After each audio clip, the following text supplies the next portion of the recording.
Now, what about the roof tomorrow? Do you want to collectively do it or not? let's decide on that sort of. You're the band. You know, I mean, well, I don't want to go. I would like to go on the roof. You would like to.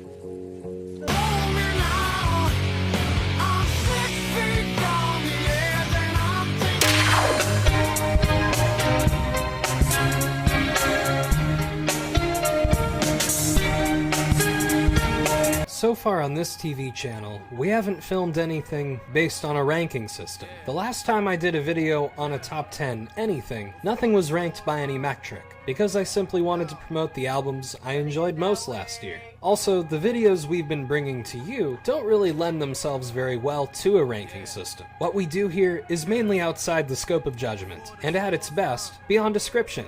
However, I had the lucky opportunity to see and hear Bob Dylan live in concert, and so with some creative thinking, I found this made for a unique opportunity. Truly, there's been a lot of tremendous hype surrounding Edward Norton, A Banjo Tone, Dead Reckoning Part 1, and a general resurgence of Bob Dylan's legacy in American culture. Thanks to the internet and its current postmodern arrangement, more and more kiddos around the globe seem to know who Bob Dylan is than we thought possible, Generation Z to A. Before it would become too late, a dear friend of mine and I felt it was important to see Dylan live, and what better place for that to happen than in his home state of Minnesota. I drove across Wisconsin and then carpooled down to the city of Mankato with my buddy to witness this blessed event. Just to let all of you know, there will be zero photos or recordings of this show, because our devices were kept in secure pouches throughout that night. I thought this was really great. All of us spent more time really taking in the performance and talking to each other instead of updating social media.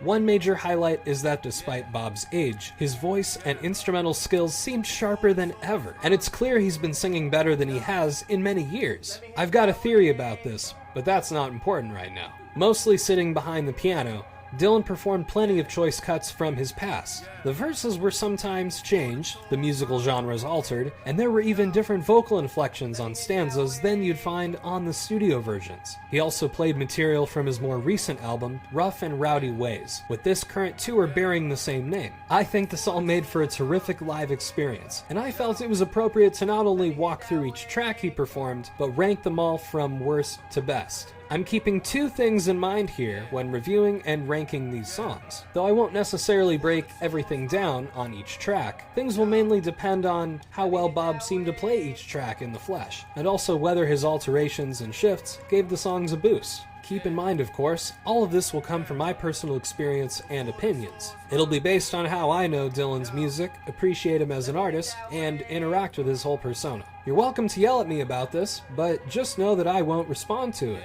Speaking of yelling at me, you can also do your part by clicking on the thumb right there on your screen. This can also take place down in the comments section. Just be sure to use your library voice. Once you're ready to settle down, carefully move your mouse or your finger over to the subscribe button. Remember, I can say whatever I want on here, just so long as it doesn't get me into any real trouble. Alright, it's time to hurry this up. We're taking the subway out of New York City, packing it into Ed Norton's car, and delivering it straight to Mankato, Minnesota, all the way down Highway 61. Not a lot of room for Ed in that vehicle. Let's get right into the review and ranking of Bob Dylan's setlist from Mankato, Minnesota in April of 2025.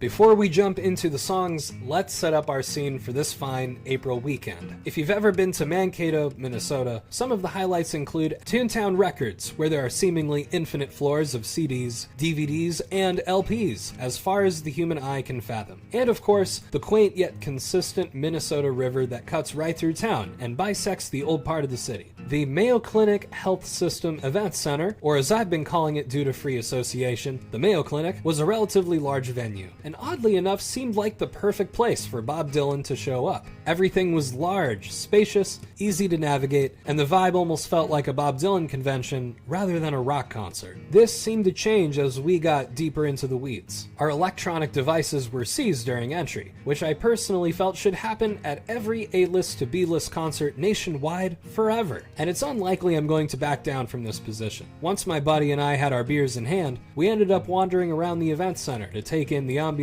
and talk to friendly strangers, right in time for the show to start. Nothing really beats that. What came close to beating that was the beginning to Bob's performance, which literally just began. About 5 minutes past curtain call, the lights suddenly shut off, and once the brownout faded back up, Bob and his group had somehow materialized on stage. Even better was that they were already playing their setlist opener, I'll Be Your Baby Tonight. With this track acting as the eerie closing lullaby on the album John Wesley Harding, it seemed a bold and subversive way to open the tour stop. The subversion doesn't stop there though. Next up was the classic It Ain't Me Babe from another side of Bob Dylan, one of Bob's best known songs and one of his earliest confessional narratives. For me, these opening numbers back to back were emblematic of what I had heard one of Bob's shows would be like. The set list could be pretty rigid depending on what album is out or what era of the tour we're currently in. But a few surprises could be thrown our way that completely change the context of what you're watching. Yeah, I'm being a little dramatic, but I think you get it. Speaking of album cycles and tours, this is where the setlist transitions pretty rapidly into material from Rough and Rowdy Ways. I Contain Multitudes and False Prophet were pretty close to their recorded versions musically and vocally, but in this live setting, the added guitarists and the other players brought more power and warmth. This made the former track feel almost sun-baked, and the latter track charbroiled. Our show continued to follow the 2020 studio album, but the other songs were performed out of their original sequence and tossed together with some other cuts. When I Paint My Masterpiece is one of those that came in between, and it was a huge highlight of the evening. Bob seemed to give this song a special treatment, melding both the version by the band with the other well-known solo recording. This made for a haunting rendition, the places and experiences of the great beyond, coupled with American iconography and symbols. They're echoing the sentiments from I Contain Multitudes. Easing back into the 2020 record, next is Black Rider and My Own Version of You. Bob stayed true to the sparse nature of Black Rider, staying at the piano, and delivered what is probably the greatest lyric in his entire career. The latter track is Dylan's homage to Frankenstein's monster, seeming to compare the construction of his lover's body with the creation of a new song, because we all know how those things are. Once again, we've accentuated the Rough and Rowdy Ways flow with a few deeper cuts, with us now visiting To Be Alone With You from the 1969 record Nashville Skyline. This is a simpler love song than some of the others he played, blending a nursery rhyme style with old-time rock and roll. Bob's backing band lends itself pretty well here, especially putting the multiple guitars to use. We return with Crossing the Rubicon, Dylan's 2020 song about that specific subject for the most part. It echoes some of his other material that referenced the classical Greeks and Romans, and carries some lyrical cues over from his record Love and Theft. Normally on Rough and Rowdy Ways, we'd be expecting the track Mother of Muses to be close at hand, but that does not happen here. Next up is Desolation Row, which is not only a classic track in Bob's catalog, but also a super fun way to follow Crossing the Rubicon. A recurring theme in my review of this show is how Dylan's backing band really complemented the set list across the albums and eras presented. It started to really occur to me halfway through the set that not only are there threads and strings that lyrically bind Rough and Rowdy Ways to Dylan's back catalog, but that Bob carefully builds his concerts around the band performing with him, whether that's consciously or subconsciously so. Since a bulk of the set had tracks from Rough and Rowdy Ways, the multiple guitarist arrangement, folk rock live sound, and Bob staying at the piano all gave those songs the energy that any fan would hope to expect on this tour. With so many of the other tracks coming from a variety of Dylan's eras and album cycles, having multiple guitar players and a grand piano on stage meant that the more raucous numbers were made introspective, and the quieter songs were given a shot in the arm. Speaking of getting shot in the arm, coming up next in this set list is Key West Philosopher Pirate. Besides this song being about American politics, the Eastern Seaboard, and getting shot, the live version we witnessed encapsulates Dylan's performance style perfectly. This was the most restrained delivery of the night, with Bob at his piano and little else in the background. A truly major highlight of the show that gave me much to think about. Changing up eras again, we arrive at Watching the River Flow, recorded with Leon Russell in New York City back in 1971. Having more than one guitar player really came in handy for this moment, as we took a step back into Bob's blues rock material. Continuing on this side quest, we end up on It's All Over Now Baby Blue, from the album Bringing It All Back back home. This was one of the pipe dream songs I had in my head that I hoped Dylan would bring out. I'm so glad it happened. Sadly, time was running out for me to see Changing of the Guards and Murder Most Foul, even though both of those made more sense than ever nowadays. I'm lying a little bit about that. Coming back to Rough and Rowdy Ways, we had I've Made Up My Mind to Give Myself to You and Mother of Muses back to back. Both of these songs are in a meditative style and wander through some historical segues, though the backing band kept up the energy that we were now used to. The former track was the only moment that Bob Dylan actually spoke to the crowd, simply acknowledging the band members he had on stage with him. Another fun fact is that the drummer on Bob's record Empire Burlesque from 1985 was the drummer at this show and on the current tour. Hearing the song Goodbye Jimmy Reed follow that up felt especially fitting, since we got to more or less end the show in a rowdier way than we started. Plus we got to hear some backing vocals again from some of the other guys. Though it wasn't made obvious to us at the time, the last song of the night was Every Grain of Sand, the closing track of Bob's album, Shot of Love. It's already fascinating that Dylan decided to start and end this show with the closing tracks off of two different records, but Every Grain of Sand acts as a confessional, pleading number, with themes of betterment and redemption, especially harrowing when you consider the times, places, and experiences sung about on the earlier songs of the night. So, there's our review of the setlist from way back in April. And for reasons still unclear to me, we're ranking all of these now.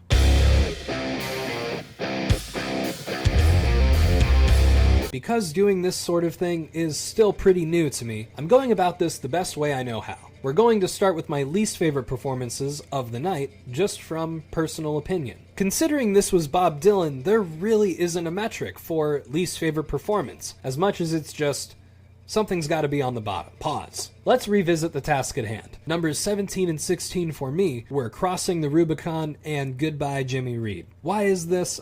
I appreciate both of these songs a lot, especially as modern Dylan recordings. For me personally though, I came away from their live versions wanting something more, and I'm unable to articulate exactly what that is. Like I said, there's no real metric for decision making here. Number 15 is To Be Alone With You, really only because I didn't quite get what I wanted from the live setting. Closer to the heart, there's other songs off of Nashville Skyline that I typically like more, such as Girl from the North Country and Lay Lady Lay. But I'm not going to complain in any real sense, because we still had a killer set list. Taking the 14 and 13 spots are going to be Mother of Muses and False Prophet, mainly because I actually prefer the studio versions to their live performances. I know that might be a little weird considering how False Prophet can really rock, but there was something about the mix or elsewhere that just kind of bugged me about it. On the bright side, both of those gave me a better understanding of the Rough and Rowdy Ways era in a live setting than some of the others I've mentioned. Showing up at number 12 is I've Made Up My Mind to Give Myself to You. This one felt pretty fair to midway for me. At number 11 is Watching the River Flow, only because this Dylan song has never fully clicked for me. However, hearing it live gave me a better appreciation for his more personal and confessional songwriting, and how you engage with it right there in the flesh. Clocking in at 10th place has to be It's All Over Now, Baby Blue. I really enjoyed hearing Bob and the rest of the band do this in a more energetic style, and it was surreal to experience such an old song feel so timeless in a room full of people in 2025. Spot number 9 is My Own Version of You, which is a track I didn't expect to enjoy so much live as I did. The lyrics that conjure up Frankenstein vibes probably throw some people off, but it's one of the things I've really been thrilled about when listening to this one. Next up at number 8 is going to be When I Paint My Masterpiece, one of the songs from Bob's catalog that I just didn't expect to hear, period. I think having heard this record in a couple of contexts, first on a recording with the band and then in person this year, it's really dawned on me how much Bob is talented at writing not just for himself, but for a whole group. For sure, players like Robbie and Leon are going to make their own informed decisions, but Dylan's canvas for his masterpiece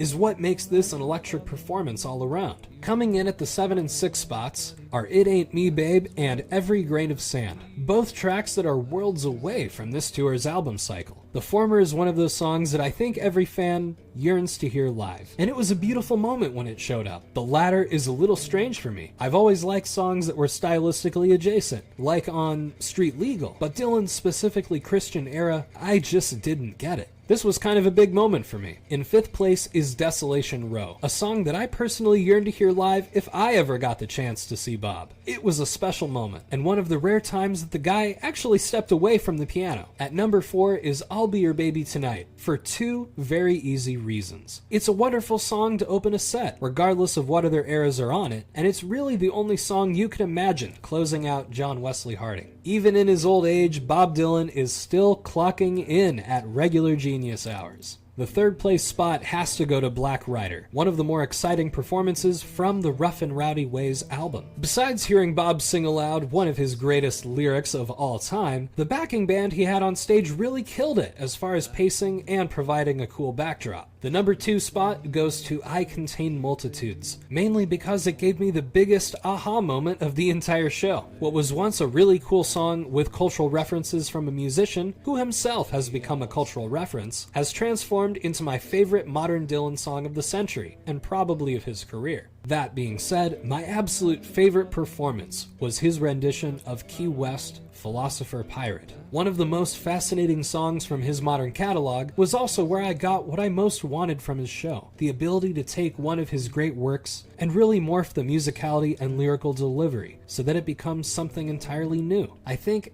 every Bob Dylan fan lives for that kind of moment.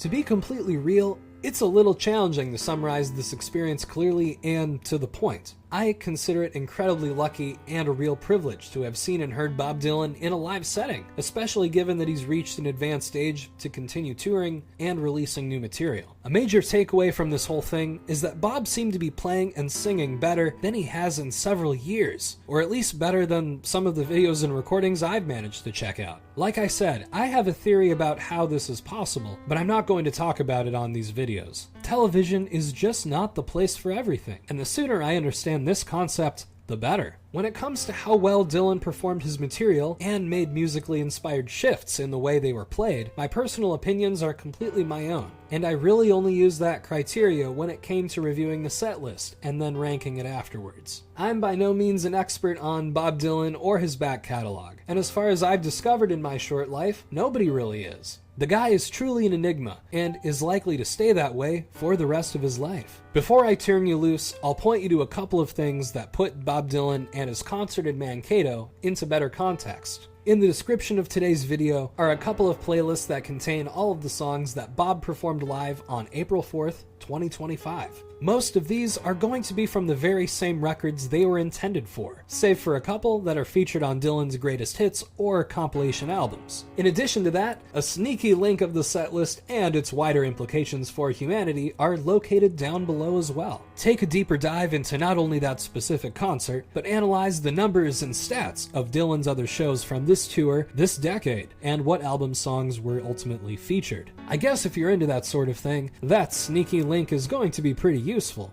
Otherwise, it'll just sit there untouched, which is kind of a bummer. Once again, thank you for tuning in to another episode on our TV channel. Although we don't do this sort of thing very often, this will get filed under swims and ranks, so be sure to check out the other videos in that playlist and on the full channel. There's plenty under the sun to experience, and there'll be more for you here very soon. This is Jack T. Russell, signing off for now. Good night!